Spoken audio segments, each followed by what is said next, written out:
Live पार्श्वभूमीमध्ये आपल्या सर्वांचं स्वागत आहे। सध्या विधानसभा निवडणुकीची धामधूम सुरू आहे। प्रचार अंतिम टप्प्यात आलेला आहे। आज आपल्यासोबत आहेत महाराष्ट्र नवनिर्माण सेनेचे अधिकृत उमेदवार सोमेश्वर कदम। कदम साहेब, आपलं पार्श्वभूमीमध्ये स्वागत आहे। नमस्कार।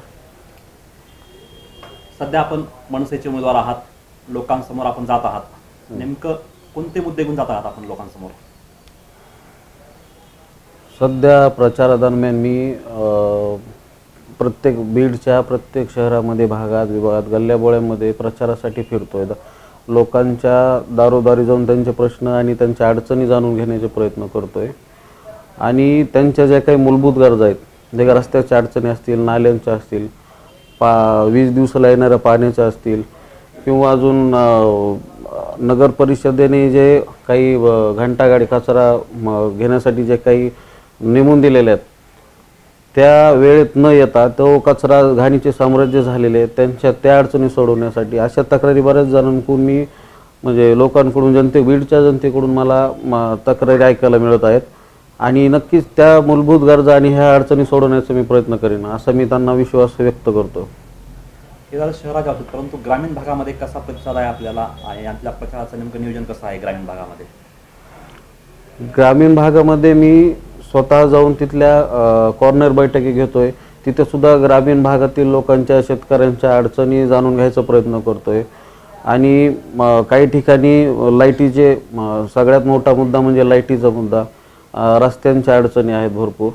तर आत्ता मागे काही 2 दिवसापूर्वी मांडवजाळीमध्ये मी कॉर्नर बैठकीसाठी प्रचारादरम्यान गेला असता तिथल्या डीपीचा वारंवार लोकांना त्रास होत होता। डीपी खराब असल्याने त्यांना अंधारात राहावं लागायचं 4-4, 5-5 दिवस। तर ते स्वखर्चातून मी तो डीपी बदलून द्यायचा, मी जागेवर त्यांना डीपी बदलून देऊन टाकला। महाराष्ट्र नवनिर्माण पक्षात इतरही काही नेते आहेत जे की अनेक जण उमेदवारीसाठी इच्छुक होते। अशा वेळेस पक्षाने आपल्यालाच का निवडलं उमेदवारीसाठी?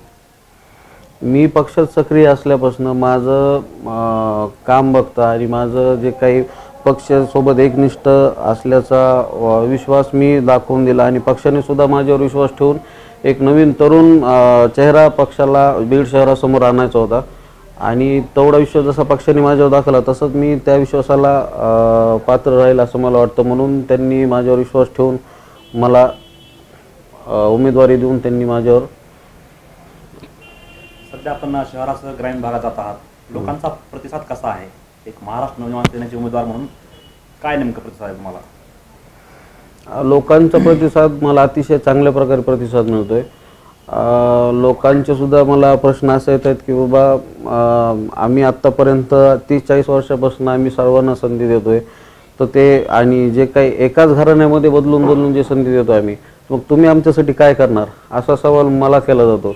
त्यावेळेस मी त्यांना नक्कीच एवढा विश्वास देऊन सांगतोय की ज्या गोष्टींसाठी आत्तापर्यंत आपण या एकाच घराण्याला निवडून देत आहे त्या गोष्टींची अपेक्षा माझ्याकडून का, पण नक्कीच मी तुमच्या अडचणी सोडवण्याचा प्रयत्न करेन आणि त्या तुमच्या विश्वासाला मी पात्र राहील। आपल्यासाठी निवडणूक नवी आहे, नेमकं हे सगळं हाताळताना यंत्रणा वगैरे हे सगळं मग कसा अनुभव येतो नेमका? नक्कीच मला सर्व गोष्टी माझ्यासाठी नवीन आहेत, पण माझे जे काही सहकारी मित्र, पदाधिकारी मित्र आहेत त्या सर्व अनुभवी आहेत। त्या सर्वांचा पुरेपूर मला पाठिंबा आहे। वेळोवेळी मला मार्गदर्शन आणि मदत केली जाते, त्यामुळे मला फारसं एवढं अवघड वाटत नाही।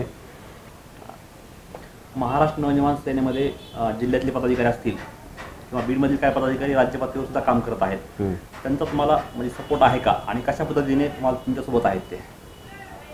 नक्कीच सगळ्यांचा मला पाठिंबा आहे। मार्गदर्शन वेळोवेळी करतात, मी आत्ताच म्हणलं मार्गदर्शन करतायत। जिथे कुठे मी कमी पडतो तिथं ते माझ्यासाठी पाठीशी उभे आहेत आणि नक्कीच यांच्या सर्वांना सोबत घेऊन काम करताना मला सुद्धा एक वेगळा अनुभव येतोय आणि माझ्यासाठी माझे पदाधिकारी, माझे सहकारी मित्र असतील, माझे बाकी इतर माझे पत्रकार बंधू असतील, सगळ्यांच्या पाठिंब्याने मी नक्कीच महाराष्ट्र नवनिर्माण सेनेचा झेंडा बीड शहरामध्ये फडकवेल असा मला विश्वास आहे। सध्या बीड विधानसभा मतदारसंघामध्ये इतरही उमेदवार आहेत, मग ते क्षीरसागर असतील, अनिल जगताप असतील, मेटेताई असतील, हे सगळे उमेदवार आहेत। अशामध्ये तुमची लढाई नेमकी कोणासोबत आहे? माझी लढाई प्रस्थापितांसोबत आहे। घराणेशाहीसोबत आहे. ज्यांना आपण आत्तापर्यंत मी सुद्धा आणि बाकी इतर बीड शहराने ज्यांना आत्तापर्यंत संधी देत गेले, आत्तापर्यंत घराणेशाही वाढवत गेले, तुम्ही त्यांना संधी दिली, मग त्यांनी तुमच्यासाठी गेल्या 50 वर्षामध्ये काय केलं? तुमच्या मूलभूत गरजा जर का पूर्ण होत नसतील, तुमचे बीडमधील 50 वर्षापासून रस्त्याचा प्रश्न आहे, तर रस्त्याचे प्रश्न तुमच्याकडून सोडवणं होत नसतील, घाणीचे साम्राज्य तुमच्या गल्लोगल्लीत पसरत असेल, आरोग्यविषयी गोष्टी असतील तर आरोग्यविषयी गोष्टी, घराघरामध्ये वादविवाद, ह्या सगळ्या गोष्टींसाठी मी हे सांगेल की प्रस्थापितांच्या विरोधात माझी लढत असेल. बीड मतदारसंघामध्ये सध्या प्रचाराच्या अनुषंगाने एकमेकांमध्ये चढाओढ लागलेली आहे. वरिष्ठ नेते किंवा पदाधिकारी सातत्याने मतदारसंघात येत आहेत, सभा घेत आहेत. तसं तुमचं काही एखाद्या वरिष्ठ नेत्यांच्या सभाचं काही नियोजन आहे काय? नक्कीच. माझे पक्षाचे आमच्या प्रवक्ते येत्या 2 दिवसामध्ये सभेचं आणि बैठकींचं आयोजन केलेलं आहे. माझ्यासोबत माझे पदाधिकारी आहेत, जे वक्ते आहेत ते कॉर्नर बैठकीत उपस्थित असतात. आपण सध्या लोकांमध्ये जात आहात, लोकांशी चर्चा करत आहात, तर बीड मतदारसंघाविषयी काय लोकांची भूमिका आहे? नेमकं सध्या जे विद्यमान आमदार आहेत त्यांच्या कामाविषयी लोक समाधानी आहेत का, किंवा त्यांच्या काही तक्रारी आहेत, असं काही तुम्ही संवाद साधलाय का लोकांसोबत? हो, मी फिरत असताना लोकांनी फक्त समस्या सांगितल्या, तक्रारीच केल्यात. आणि आत्तापर्यंत त्यांच्या सांगण्यातून सुद्धा असं आलं की प्रस्थापितांनी आमच्यासाठी आत्तापर्यंत काय केलं नाही. विद्यमान आमदार आहेत, विद्यमान आमदारांकडून त्यांनी भरपूर अपेक्षा ठेवून त्यांना निवडून दिलं होतं, त्यांना संधी दिली होती, पण ते त्यांच्या अपेक्षेस पात्र ठरले नाहीत. तर नक्कीच मला वाटतं बीडकरांनी एक नवीन चेहरा आणि एक नवीन उमेदवाराला जर का संधी दिली, त्यातली महाराष्ट्र नवनिर्माण सेना नक्कीच त्यांच्या विश्वासात पात्र राहील. एक महाराष्ट्र नवनिर्माण सेनेचा एक कार्यकर्ता म्हणून तुम्ही आतापर्यंत नेमकी कोणती कामे केलीत की जे लोकांच्यासाठी ते फायदेशीर ठरलेले आहेत अशी, किंवा एखादं आंदोलन वगैरे असं काही? हो, आंदोलनं केली आहेत. महाराष्ट्र नवनिर्माण सेनेत मी राजसाहेब ठाकरे वैद्यकीय मदत कक्ष ही कक्ष चालू केला. त्या माध्यमातून मी कार्डियक ॲम्ब्युलन्सचे सेवा देण्याचा एक प्रयत्न केला, आजही कार्यरत आहे. त्यानंतर शैक्षणिक क्षेत्रामध्ये असतील काही तक्रारी आल्या मला मागच्या काही काळामध्ये की खाजगी क्लासेसवाले मुलांकडून, विद्यार्थ्यांकडून एक अव्वाच्या सव्वा फीस घेतात. त्या संदर्भात त्या गोष्टीचा पाठपुरावा आम्ही शिक्षणाधिकाऱ्यांकडे करून त्यांना न्याय मिळवून देण्याचा प्रयत्न केला. त्यानंतर सरकारी हॉस्पिटल असतील, सरकारी हॉस्पिटलमधल्या समस्या असतील, तिथं पाठपुरावा काढण्याचा प्रयत्न केला. जिथं श्रावणबाळ योजनेतील महिला, निराधार महिला असतील, त्या निराधार महिलांना आम्ही फॉर्म भरण्यासाठी स्वखर्चातून त्यांना मदत केली. त्याच्यासाठी विशेष यंत्रणा एक कामाला लावून त्यांना सहकार्य करण्याचा प्रयत्न केला. अशा बऱ्याच काही आंदोलनं आम्ही आत्तापर्यंत केले. बीड शहरात जवळपास 2.5 लाख मतदान आहे आणि ग्रामीणमध्ये पण आहे, परंतु शहरातले जे काही प्रश्न आहेत, मग ते पाण्याचा असेल, रस्त्याचा असेल, या संदर्भात महाराष्ट्र निर्माण सेना कधी आक्रमकतेने रस्त्यावर उतरलेली नाही आहे. मग आज तुम्ही त्याच शहरातील मतदारांकडे काय म्हणून मुद्दे घेऊन जाणार तुम्ही? नाही, महाराष्ट्र नवनिर्माण सेना सत्तेत नसताना सुद्धा असं आक्रमक नव्हती किंवा आंदोलन करत नव्हती, असं अशातला भाग नाही आहे. वेळोवेळी प्रत्येक गोष्टीचा जिथं अन्याय होत असेल, जिथं जनतेला अडचणी आल्या, तिथं महाराष्ट्र नवनिर्माण सेना सर्वात आधी उभी राहिली आणि प्रत्येक गोष्टीचा पाठपुरावा केला आहे. तिथं मग रस्त्याचे प्रश्न असू, पाण्याचे असू, जिल्हा परिषद असू, नगर परिषद असू, सरकारी हॉस्पिटल असू, ते टोल नाक्याचा प्रश्न असू, प्रत्येक वेळी आंदोलन करून त्यांनी प्रत्येक गोष्टीत सहभाग नोंदवला आणि न्याय मिळवून द्यायचा प्रयत्न केला आहे. आणि यापुढेही नक्कीच अजून ताकदीने लढवण्याचा आणि सर्व समस्यांवर मात करण्याचा प्रयत्न करेल. सध्या शहरातील जे काही प्रश्न आहेत त्या अनुषंगाने तुम्ही लोकांना काय आश्वासन कराल की तुम्ही उमेदवार आहात, कारण प्रत्येकाचे जाहीरनामा, वचननामा वगैरे येत आहे, अशा वेळी तुम्ही काय सांगाल? मला निवडणूक काळामध्ये प्रत्येकाचा जाहीरनामा आहे, परंतु माझा जाहीरनामा असा असेल की मी आजपर्यंत माझ्या राजकीय कारकिर्दीमध्ये काय गोष्टी केल्यात मी आत्ताच सांगितल्या. त्यापुढेही माझं ध्येय हेच असेल की तुम्ही मला संधी द्याल तर मी सुद्धा तुम्हाला संधी दिल्यानंतर एक 15 दिवसात, 1 महिन्यामध्ये तुम्हाला बीडचा चेहरा बदलताना तुम्हाला माझ्याकडून दिसेल. ज्या मूलभूत गरजा, ज्याची बीडवासियांना शहरात वावरण्यासाठी ज्या महत्त्वाच्या गोष्टी आहेत, त्या गोष्टी आधी त्यांच्यापर्यंत पोहोचवण्याचा, त्यांना सोयीस्कर करून देण्याचा माझा प्रयत्न असेल.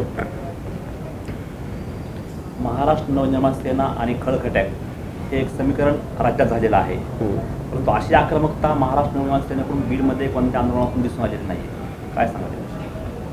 नाही, असं नाही. प्रत्येक पदाधिकाऱ्यांबद्दल किंवा प्रत्येक गोष्टीत खळखट्याक करणं हे मला योग्य वाटत नाही. जिथं गरज असेल किंवा ज्या ठिकाणी बोलण्यातून कोणत्या गोष्टी होत नसतील किंवा निवेदन करण्यातून कोणत्या गोष्टी होत नसेल, मग तिथं खळखट्याक आंदोलन केल्याशिवाय पर्याय नसतो. म्हणून मनसेला खळखट्याक आंदोलन केल्या व्यतिरिक्त दुसरं मला वाटत नाही काही त्यापेक्षा योग्य असेल. बीड विधानसभा मतदारसंघात जातीच्या समीकरणावर सध्या सगळं काही निवडणूक फिरत आहे, अशावेळी तुम्ही काय सांगाल? नाही, मी जातीपातीचं राजकारण करून किंवा जातीच्या बाजूने मत मांडून मला कोणाचंही मत मिळवायचं नाही आहे किंवा मी ते राजकारण किंवा तसं प्रचारात सुद्धा माझ्या कुठं दिसून येणार नाही. कारण जातीपातीला सोबत घेऊन किंवा मी त्या गोष्टी बाजूला ठेवून माझं राजकारण करतो. मी आधीपासून जातपात ही न बघता मला फक्त एक जनसेवा हीच याकडे बघितलं. मी राजकारण करत असताना समाजकारण आधीपासून मी करत आलो आणि माझ्या राजकारणात हे समाजकारण तुम्हाला जास्त दिसून येईल. त्यामुळे तिथं जातीपातीचा कधीच प्रश्न येणार नाही. मराठा आरक्षणासंदर्भात आपली भूमिका काय आहे?